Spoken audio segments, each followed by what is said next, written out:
I never thought I was the kind of person who would have a stalker. I lived in a quiet neighborhood where everyone seemed to know each other. Every morning before work, I'd grab coffee from the same gas station and wave at the older couple walking their dog. Nothing ever happened around here. Then, one Monday, I noticed a dark blue sedan parked across the street from my apartment. I didn't think much of it. Someone was probably visiting. The next morning, it was there again. And the morning after that. The windows were tinted too dark to see inside, but every time I left for work, the engine would start. The car never followed me. At least, not that I noticed. A week later, I was walking through the grocery store when I saw the same blue sedan in the parking lot. I remember thinking it was a weird coincidence until I walked inside. There was a man wearing a grey hoodie standing near the entrance. He looked at me for just a second before pretending to browse the flowers. I didn't recognize him. As I shopped, I kept seeing him. Frozen foods, cleaning aisle, pet supplies. Every time I turned around, he'd be nearby, acting like he was looking at something else. I checked out quickly and drove home. Halfway there, I noticed headlights behind me. The blue sedan. It stayed exactly 3 cars back the entire drive. When I pulled into my apartment complex, it kept going. I convinced myself I was overreacting, until the next morning. The car was back. I decided to test something.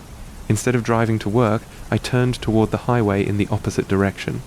Within seconds, the blue sedan pulled away from the curb. It followed me. Left turn. Right turn. Another right. It copied every move. My heart started pounding. I didn't go home. I drove straight to the police station. As soon as I turned into the parking lot, the sedan kept driving. The officer I spoke with told me there wasn't much they could do without a license plate or proof of harassment. I felt embarrassed. Maybe I really was paranoid. That night, around 11:30, my phone buzzed. Unknown number. You shouldn't have gone to the police. I froze. I had never told anyone where I'd gone that afternoon. The message disappeared before I could screenshot it. The next morning, there wasn't a car outside. I actually felt relieved, until I left for work. Someone had tucked a folded piece of paper under my windshield wiper. It simply read, "Wrong choice." For the next month, nothing happened. No car. No texts. Nothing. Eventually, I relaxed. Then one Friday night, I stayed late at work. The parking garage was almost empty. As I walked to my car, I heard footsteps echoing behind me. When I turned around, nobody. I unlocked my car and climbed inside. That's when I noticed another folded piece of paper sitting on my passenger seat. Inside. My doors had been locked. My windows were up. My stomach dropped as I unfolded it. I told you not to ignore me. My hands were shaking. I looked in every direction before starting the engine. Nothing. No one. I drove home as fast as I could. When I got inside, I locked every door. I checked every room. Empty. Just as I started calming down, my apartment buzzer rang. I answered without thinking. Silence. Then a man's voice whispered, "I like your new haircut." I had gotten it during my lunch break. No one at work had even mentioned it. That meant he'd been watching me all day. I unplugged the buzzer and called the police again. They searched the building but found nobody. I moved 2 weeks later. Different city. Different apartment. Different job. For almost a year, nothing happened. Sometimes I wondered if I'd imagined half of it. Then, on the anniversary of the day I moved, I opened my mailbox. There was no return address. Just a single photo. It showed me carrying groceries into my new apartment. The picture had been taken the day before. On the back, someone had written 5 words. "You move. I move too." I moved into a small duplex just outside of town after graduating college. It was cheap, quiet, and close enough to work that I could walk if I wanted to.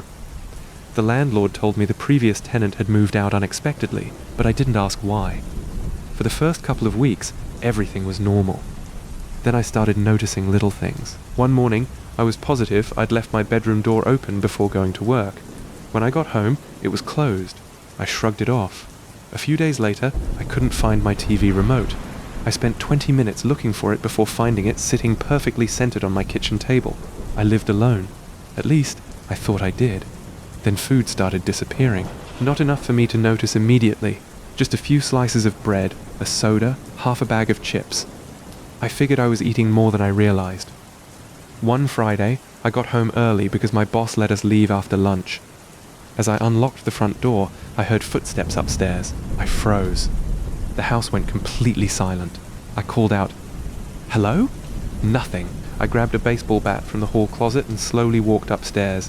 Every room was empty. No open windows. No signs of forced entry. I laughed at myself for getting worked up.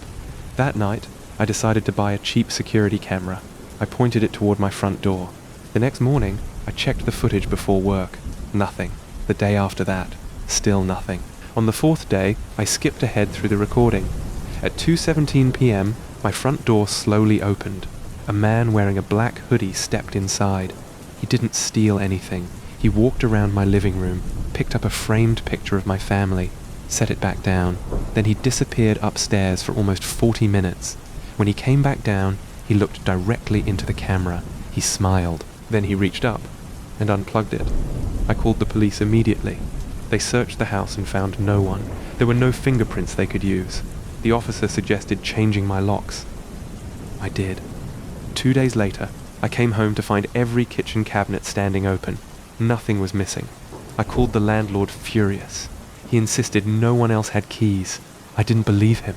That weekend, I stayed at my brother's house.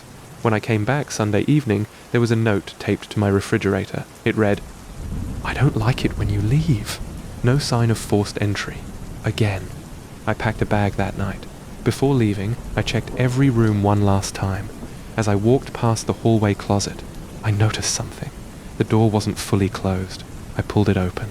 There was a sleeping bag, empty food wrappers, water bottles, a phone charger plugged into the wall. Someone had been living in my closet. The police later believed the man had been entering through an access panel in the attic that connected both sides of the duplex. They never caught him. I moved out the next day. 6 months later, I was cleaning out an old backpack I'd left in storage. Inside one of the pockets was a folded Polaroid I had never seen before. It was a picture of me, sleeping in my bed. The date stamped on the bottom was from 2 weeks before I found the sleeping bag. I used to drive for a rideshare company on weekends to make extra money.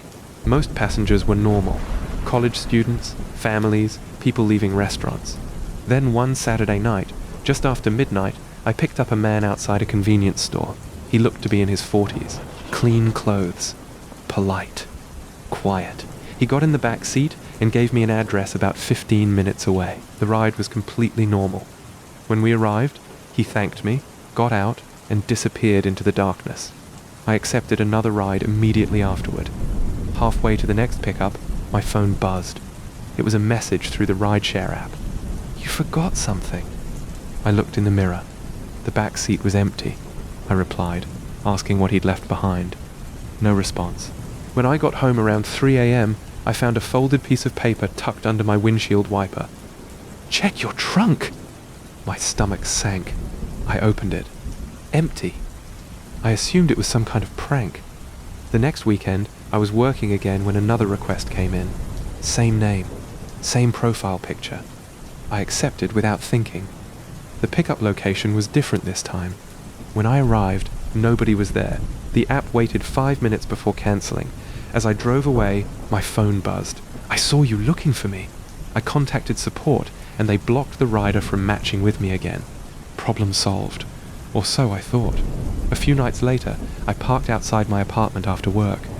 When I got out of my car, I noticed muddy footprints circling it, not leading to it, around it, like someone had spent several minutes walking in circles. I ignored it. A week later, I stopped for gas after my shift. As I was filling the tank, another customer looked at me strangely. He asked, "Is your friend asleep?" I frowned. "What friend?" "The guy in the back seat." My heart nearly stopped. I turned around. The back seat was empty. When I looked back at the man, he looked confused. I swear someone was sitting there. I drove home without another ride.